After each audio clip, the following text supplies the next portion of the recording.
Paddington was pottering about in the garden when he happened to glance through a knothole in Mr. Curry's fence. As he did so, he nearly fell over backwards with surprise at the sight which met his gaze. He'd never seen anything quite like it before.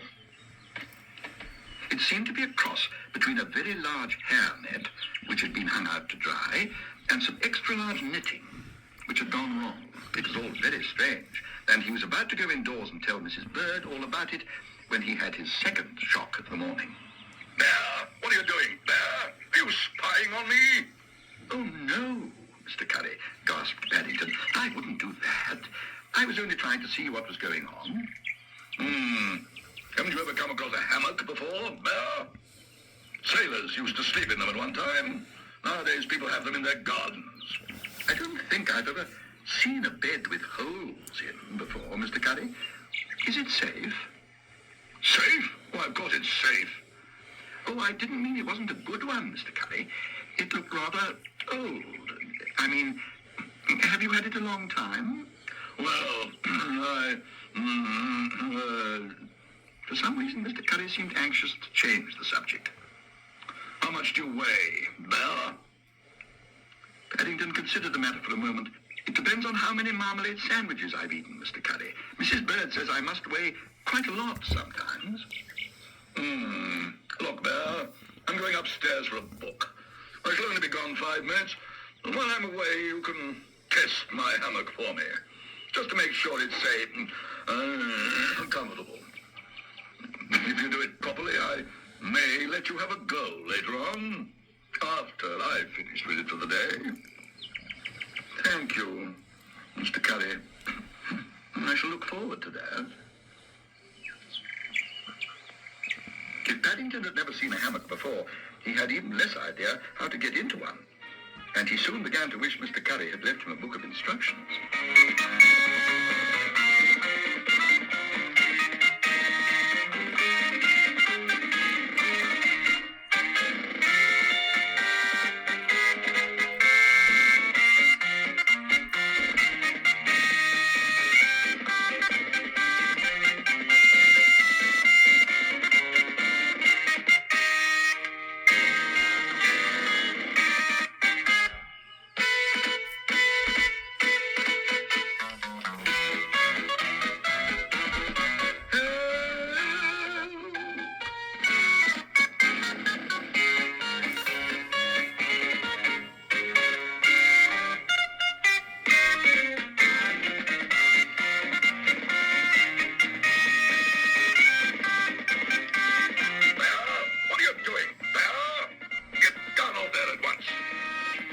Oh, dear.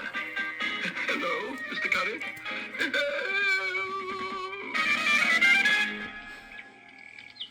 Bear! What have you done to my hammock? Come back, Bear! But Paddington had already disappeared. He'd had quite enough of hammocks for one day. His hammock, snorted Mrs. Bird when Paddington told the others about his adventures with Mr. Curry. The cheek of it! I put that hammock out for the dustmen only yesterday. It's been up in the loft for years. It had gone all rotten. Mr. Curry must have taken it before the dustman arrived.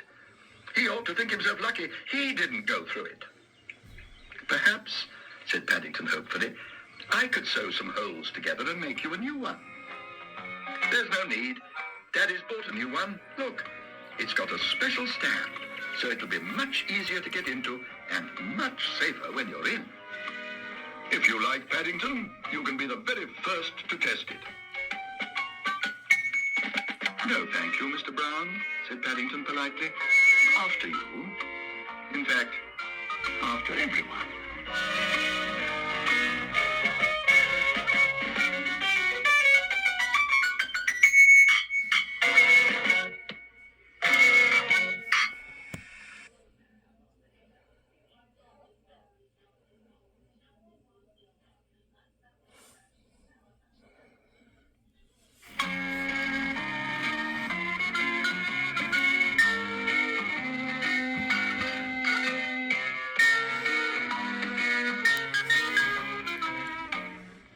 One morning, Paddington arrived at Mr. Gruber's antique shop for his 11s and found to his surprise that his friend had put the shutters up.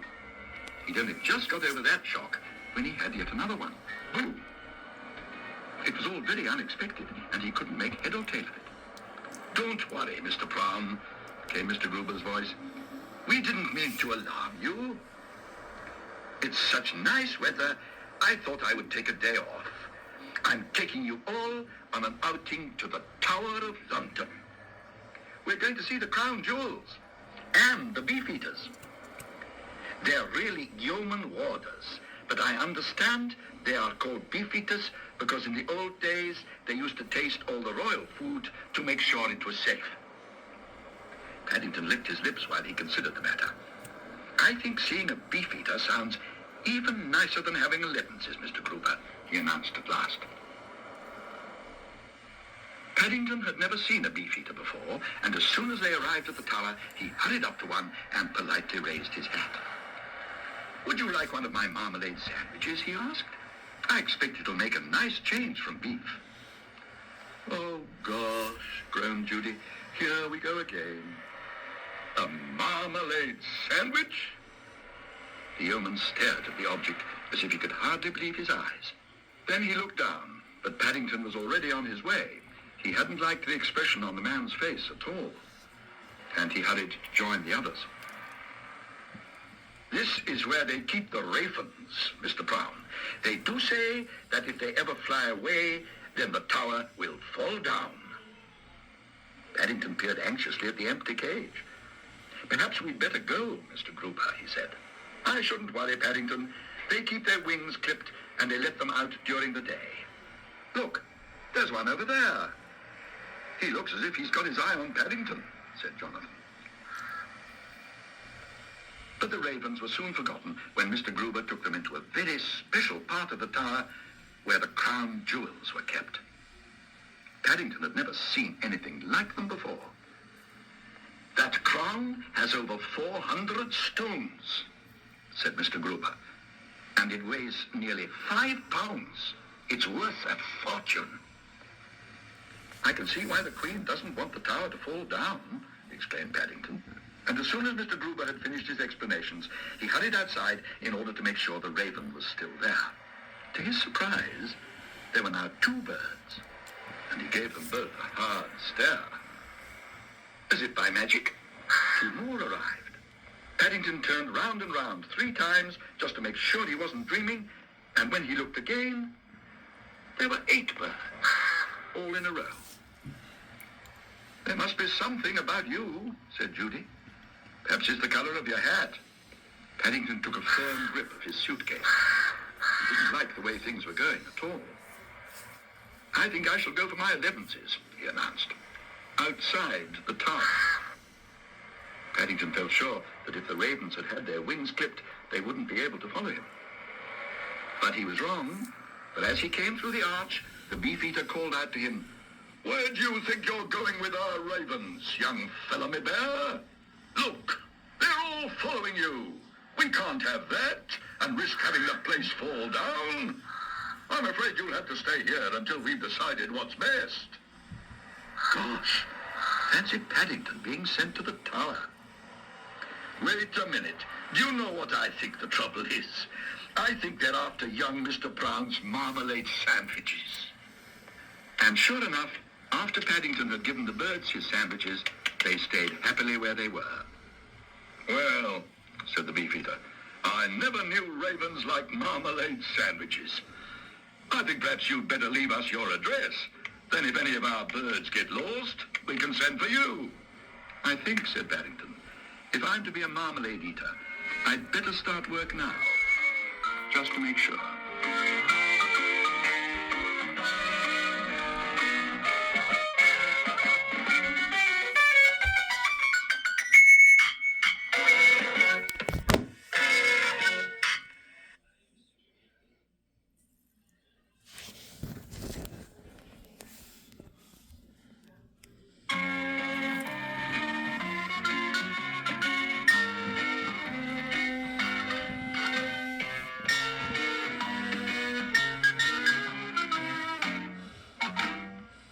One morning, Paddington paid a visit to his local bank in order to withdraw his savings.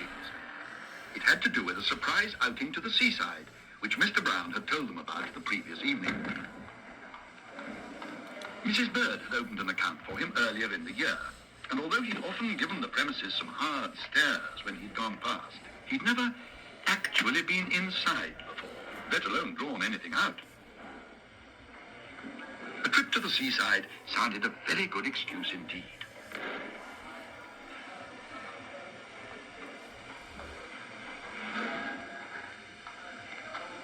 I would like to withdraw all my savings, please, he announced, with interest. With interest? Repeated the clerk. Oh dear, are you expecting a rainy day? I hope not, exclaimed Paddington. We are going to the seaside. Quite. May I see your bank book, please, sir? Thank you. It's... yuck.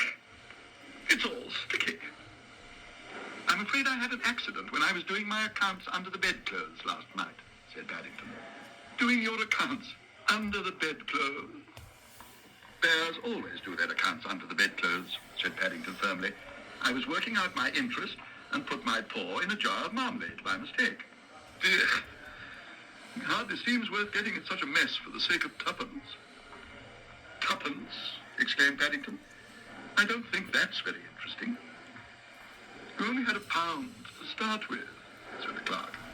Interest has to do with how long you leave your money with us. Well, mine's been with you since Christmas. Tuppence.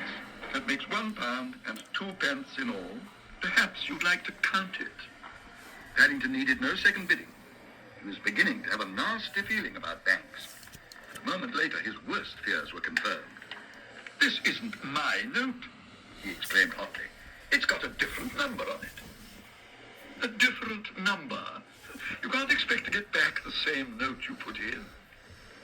Yours is probably worn out by now. I dare say it's been burnt. Burnt? You burnt my note? I didn't say it had been burnt. I only said it might have been. Oh, come back. As Paddington hurried into the street, there was a look in his eye that boded ill for anyone who got in his way. Mrs. Bird had often drummed into him what to do in case of an emergency, and he couldn't remember ever having had quite such an emergency before. What I would like to know, said a policeman later that morning, is how anyone can manage to call the police, the fire brigade, and an ambulance all at the same time.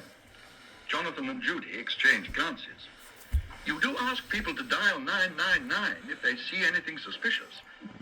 And burning pound notes must seem very suspicious to a bear. I'm afraid I got my paw stuck in the dial. Every time I called help, they put me on to someone else. That's when he called us, said Judy. Got paw stuck in dial. I don't know what the super will say about this. Never mind, Paddington, said Judy. At least you've got your tuppence interest. Paddington shook his head sadly. I haven't even got that, he said. I used it when I phoned you just now. Well, in the circumstances, I'm sure Floyd's will refund it for you, and you can keep your account open. And I'll make sure you get a nice new £1 note for your outing tomorrow. Paddington considered the matter for a moment. Thank you very much, Mr. Floyd, he said at last, but I think I'll keep my tuppence as well. You never know. If I have trouble with my new note, I may want to call the fire brigade again.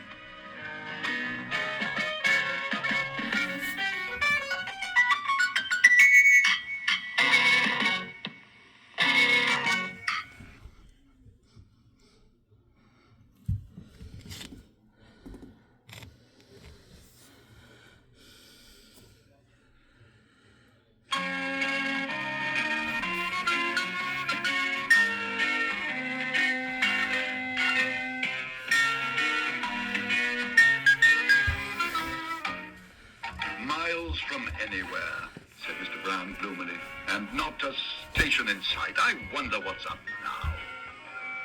I'm hungry. Me too, starving. The Browns' trip to the seaside hadn't got off to a very good start. Having risen early, they found themselves in a train which seemed more intent on stopping than actually going anywhere. Paddington in particular was feeling most upset. In fact, all in all, what with the delays and the restaurant car being full up with impatient travelers, He was glad he kept a marmalade sandwich under his hat in case of an emergency. It was definitely one of the worst emergencies he could remember. Would you like a nibble, Mr. Brown? He asked. I made it in bed last night. No, thank you, Paddington. I'll wait till we get there. Perhaps I'll go and watch the people in the restaurant, said Paddington. It'll help to pass the time. Be careful. Don't get in the way. You don't want soup all down your duffel coat. But her words were lost as the train got underway at last. In any case, Paddington had his mind on other things.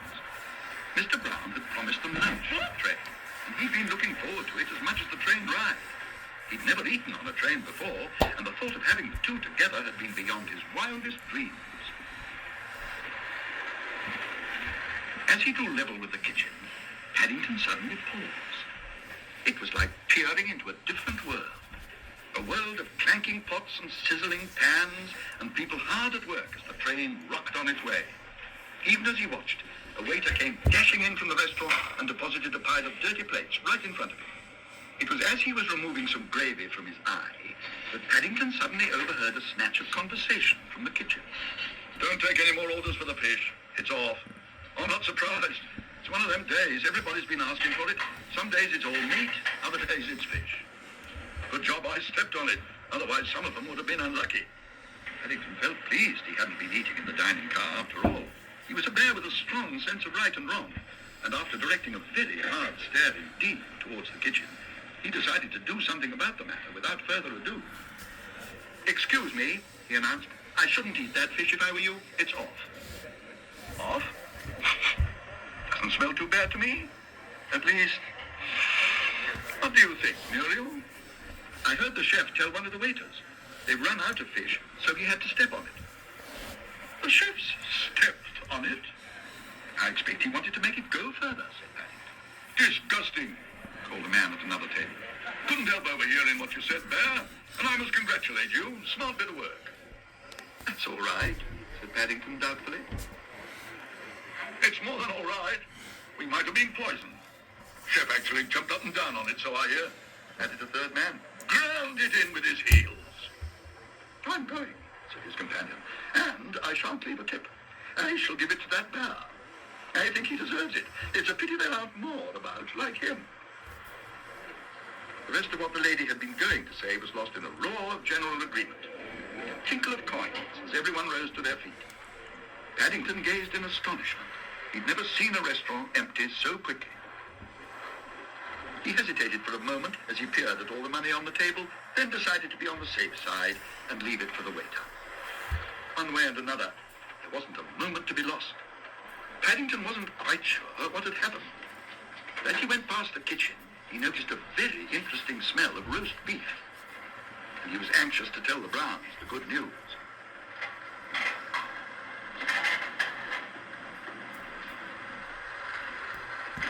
Luncheon, he announced in his best waiter's manner, is about to be served. But if I were you, I'd step on it. Otherwise, the chef might get there first.